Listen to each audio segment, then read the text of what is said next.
Hey everybody, Scout Crafty here again. It's Friday, TGIF, but not only is it, thank God it's Friday, it's also our last video of the year. Last video of 2021. We will be seeing this year out tonight.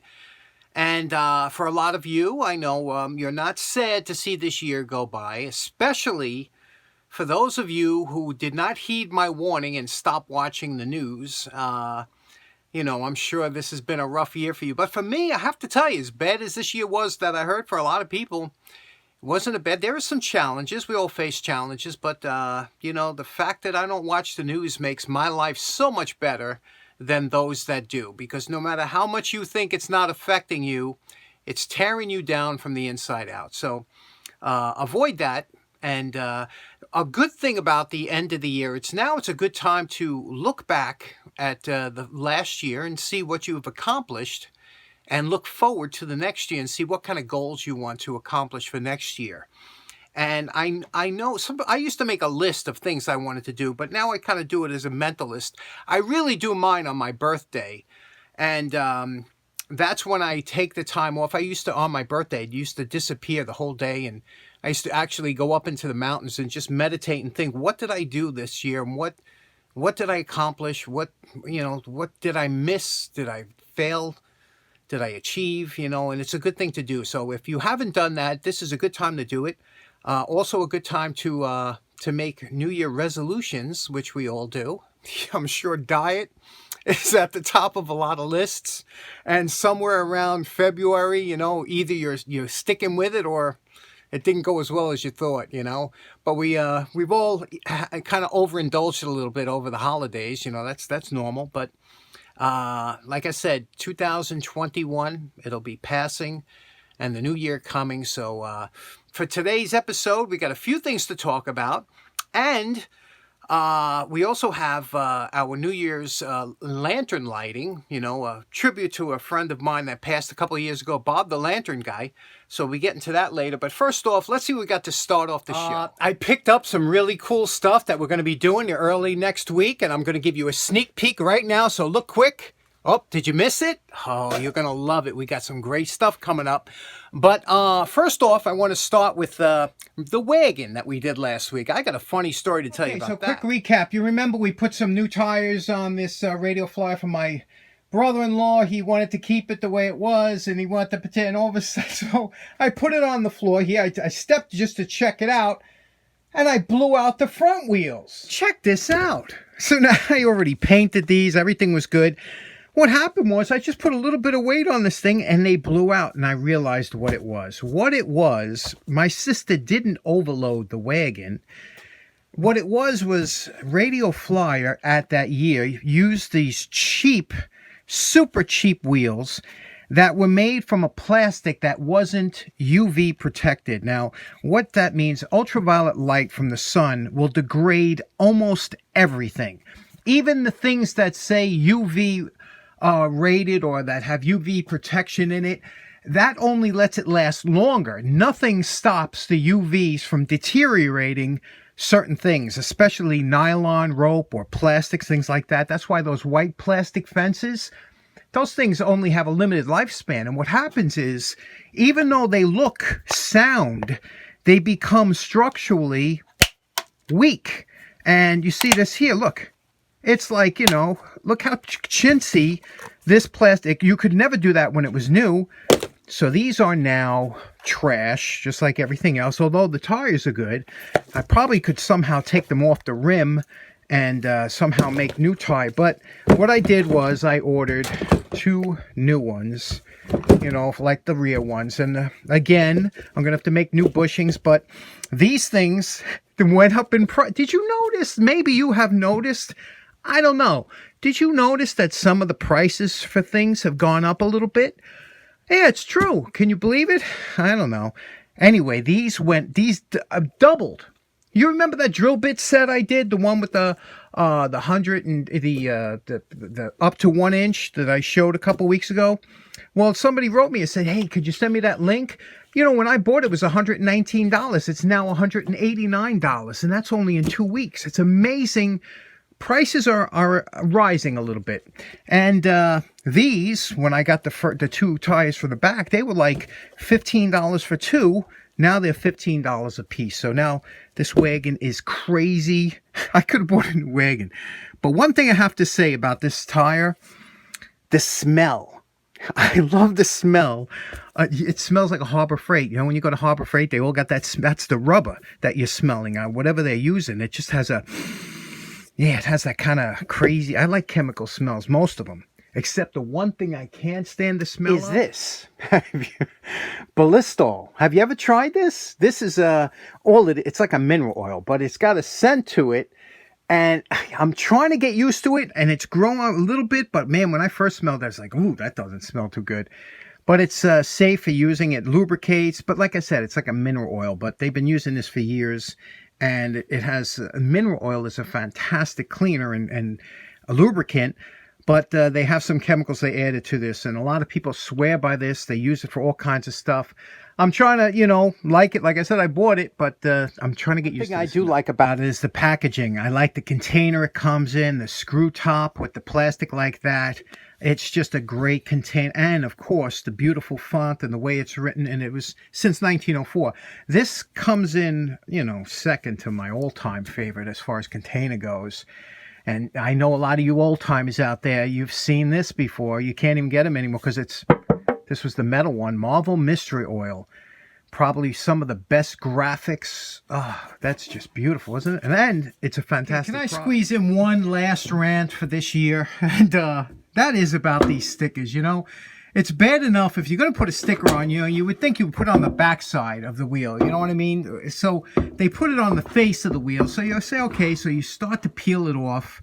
And you're getting the edge and it's coming up and you're like, okay, good. You're going nice and slow and you're thinking, I'll get this off in one piece. You know, you're doing it gently. And then all of a sudden that happens. You know, it splits into paper. Now you got to wedge it. And even if you get a lot of it off, you're left with the sticky residue on there that's going to attract dirt and it's going to look like garbage.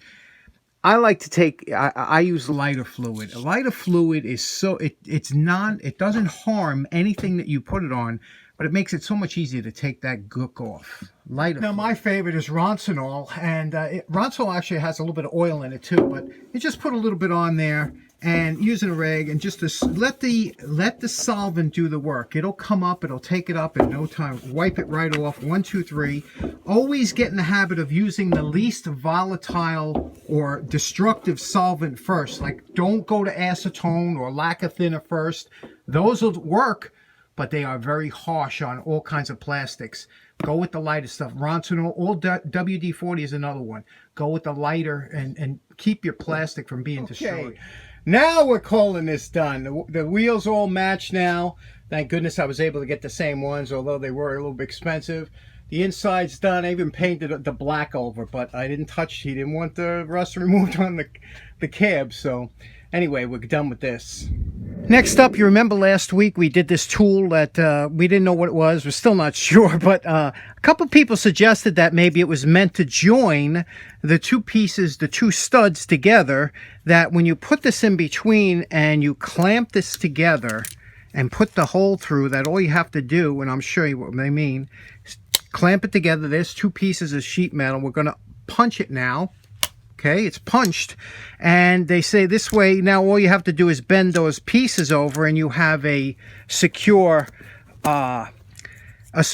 joining of the two studs. But what I have found, I tried it a couple times, is when you put two pieces back to back like this and use that punch, it shears off the ears of the first one, so bending down the second ears will do nothing to hold them together. So I doubt it's for that. So keep them coming, because we're trying to figure out what this is for. But I don't see how this would join two studs together, because like I said, you know, the second piece of sheet metal shears off these edges. So I don't know. Still curious. Okay, last up, about 5 years ago, I happened to start talking to another YouTube creator by the name of Bob the Lantern Guy. Great guy. We hit it off right away. I collect lanterns. He collect lanterns. And Bob said he came up with the idea of having this New Year's Eve lantern light off, you know.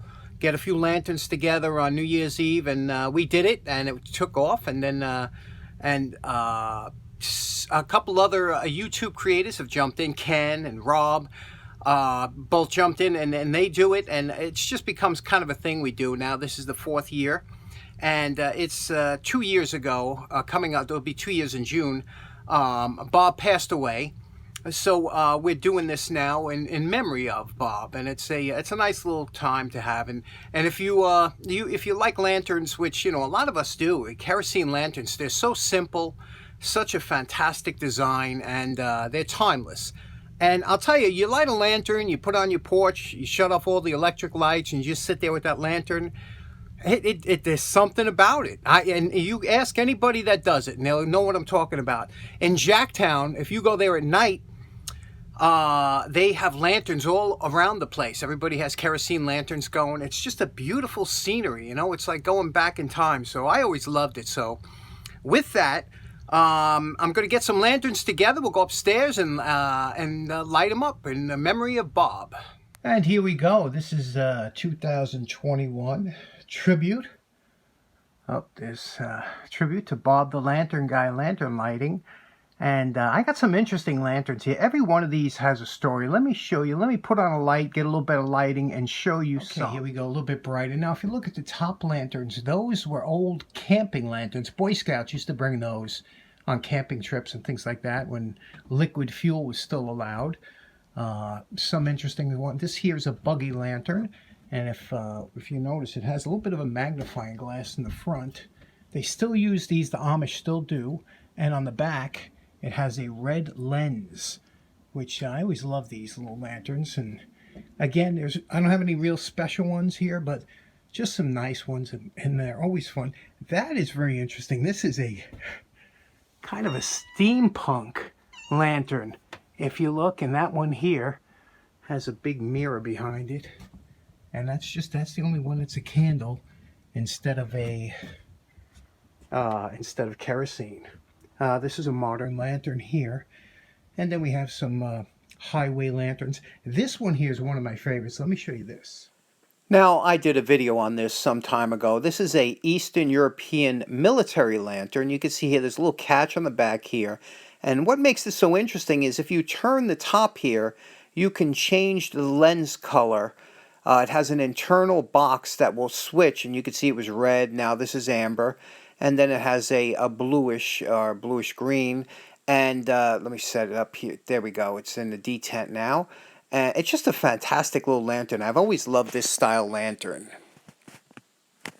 Then, of course, we got 3 of my favorite Lucky Lights. These were considered caboose lanterns that they used to put on the back of trains. I don't know, but they were actually very rugged, beautiful lanterns. And then this one here, a nice story behind this one. One of my first years going to Kent steam show in Connecticut, and this one here, the first thing you always check for to see if the lantern has any fluid in it, if it's going to leak. And this thing was full up with lamp oil, and I've had that now for 7 years or so, and the thing has not dripped or used up any fluid. It's the same oil I bought it with, and always pretty interesting. But that's what I love about these, is that you can keep them for a year or so unburned, and then put a little kerosene in them, fire them up, and it's a great emergency light. Okay, well, that was a lot of fun, and it's right now it's 4 a.m. and it's a late night, but I like it late. It's so quiet out. The streets are so peaceful. It's just really a nice time to be out. And I just wanted to wish you all a very happy and healthy new year. And I hope this year is a fantastic year for all of you. And, we're all looking forward to a better year next year. So I hope you do enjoy it. And thanks so much for being part of the channel. And I do really appreciate each and every one of you. And take care. God bless. Have a good day.